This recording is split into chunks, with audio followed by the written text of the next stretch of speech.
When the fat girl gets skinny. The year of skinny pop and sugar-free Jell-O cups. We guzzled vitamin water and vodka. Toasting to high school and survival, complimenting each other's thigh gaps. Trying diets we found on the internet.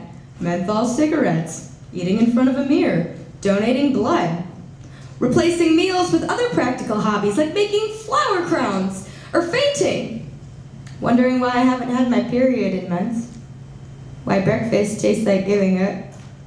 Or how many more productive ways I could have spent my time today besides Googling the calories in the glue of a US envelope.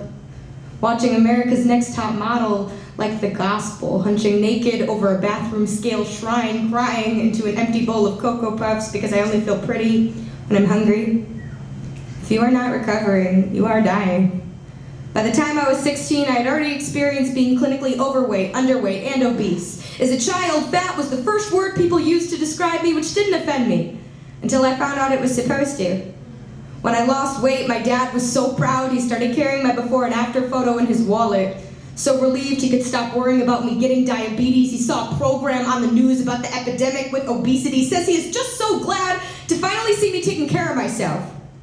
If you develop an eating disorder when you are already thin to begin with, you go to the hospital. If you develop an eating disorder when you are not thin to begin with, you are a success story. So when I evaporated, of course, everyone congratulated me on getting healthy. Girls at school who never spoke to me before stopped me in the hallway to ask how I did it. I say I am sick. They say, no, you're an inspiration. How could I not fall in love with my illness? With becoming the kind of silhouette people are supposed to fall in love with. Why would I ever want to stop being hungry when anorexia was the most interesting thing about me? So how lucky it is now to be boring. The way not going to the hospital is boring. The way looking at an apple and seeing only an apple, not 60 or half an hour of sit-ups is boring. My story may not be as exciting as it used to be, but at least there is nothing left to count. The calculator in my head finally stopped. I used to love the feeling of drinking water on an empty stomach, waiting for the coolness to slip all the way down and land in the well, not obsessed with being empty, but afraid of being full. I used to take pride in being able to feel cold in a warm room.